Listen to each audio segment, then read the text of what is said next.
Hey, Mark Agnesi here in the back room at Norman's Rare Guitars. We're back again. It's a brand new week of Guitar of the Day. Thanks for coming back. We appreciate it. It's Telly Tuesday. I got bad news. I'm out of Tellys again. It's kind of like the Straturday thing.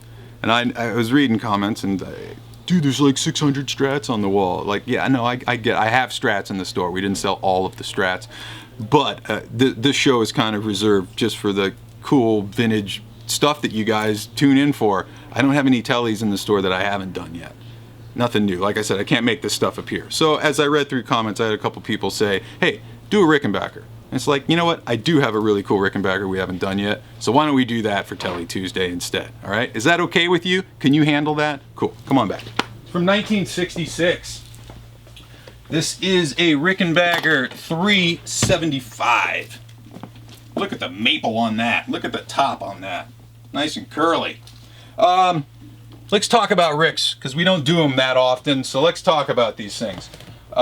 You'll hear a lot of different model designations, but there's not a lot of different looking models, to be honest, so let's talk about it. In the semi-hollows, like this guy is, you have two basic shapes. You have the 330 shape, which comes to the two kind of pointy horns, and then you have this, which is the more rounded body. This is the 360 shape. Couple differences between the two. The 330, like I said, pointier horns, no binding on it, no binding on the neck, just a simple dot inlay, and most importantly, it's mono. Once you get into this shape, the 360 shape, you have a couple different things. You get a little bit sexier carve on the top, a little bit more curvy. In the 60s, you're going to get this cool looking checkerboard binding, as we call it. You're going to get binding on the neck. You're also going to get the fancier shark tooth inlay, and these guitars are stereo. Why? I don't know. This is the 60s. Everybody was high. But it's kind of like the 345s. People wanted stereo stuff. So, you plug one cable in here to the standard jack, and you can play the guitar in mono. But if you plug a second cable here into the Ricco sound jack, then you get the stereo image of the guitar. You have this little tiny mini knob over here that will pan however much is going to the left, how much is going to the right. Hey, maybe you want to run the right side dry and the left side wet with effects. Hey, maybe you want to ping pong them back and forth between, who knows? In the studio you can do all sorts of cool stuff. Most people don't want to carry that much gear with them live anymore. You just plug into the standard jack and you got the mono signal.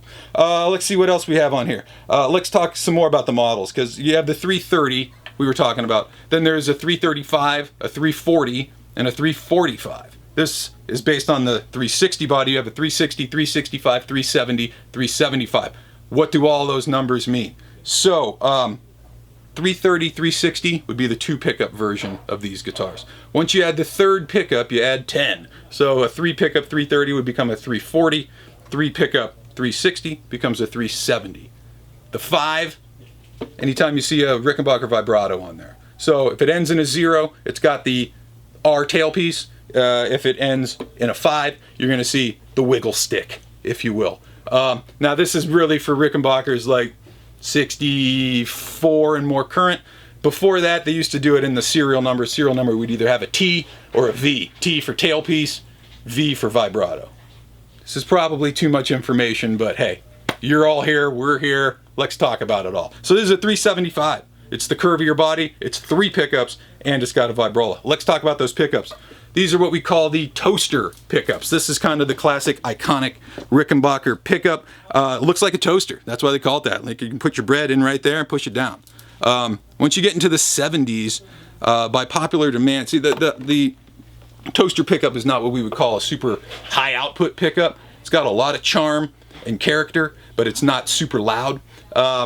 In the 70s, early part of 70, 72, 73, Rickenbacker comes out with another pickup, which they call the high gain pickup, which is what you will see on most of the modern Rickenbacker guitars that you go see in your stores. They're black, they have these big fat ass magnets, one under each string, and they have a lot more output. Why?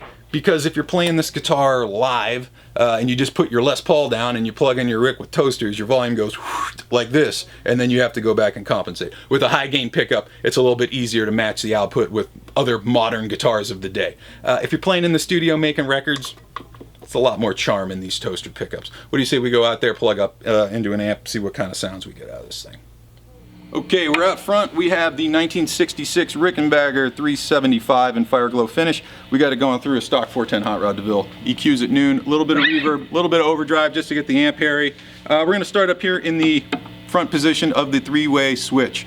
What that is on this guitar is going to be a combination of the neck and middle toaster pickups together. Okay, so we're listening to both of these pickups at the same time in that position.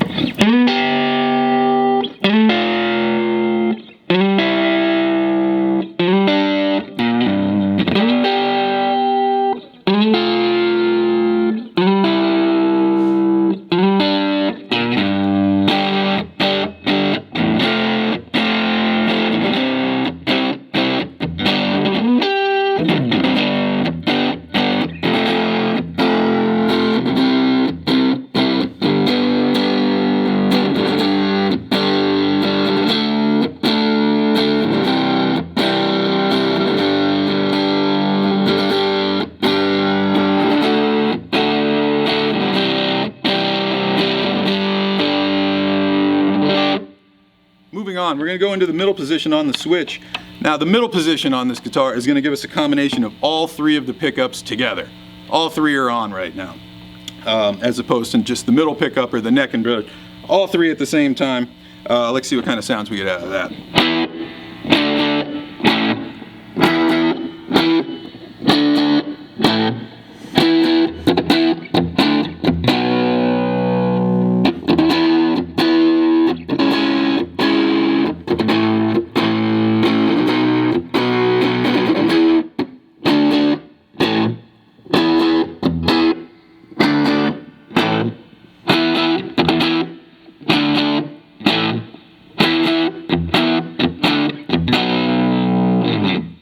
Finally, we're going to go down into the bottom position on the switch. Now in this position, we are just listening to the bridge pickup by itself.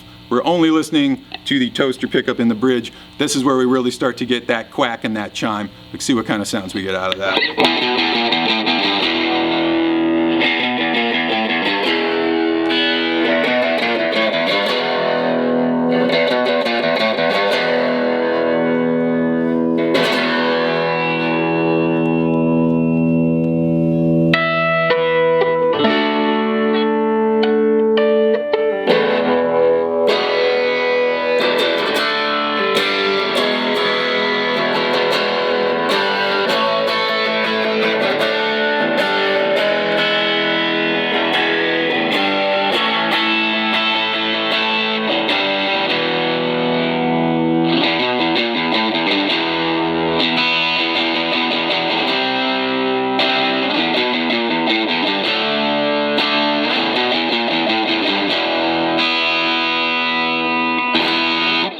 There you have it, from 1966, Rickenbacker 375. Original Fireglo finish, 3 toaster pickups, and the factory Rickenbacker vibrato. It's a new week at Guitar of the Day. We'll be here all week. Check me out on Instagram at @MarkAgnesi. Check out the store at @Norman's Rare Guitars. And check out this and the rest of these guitars online at normansrareguitars.com. We'll see you guys tomorrow for another one.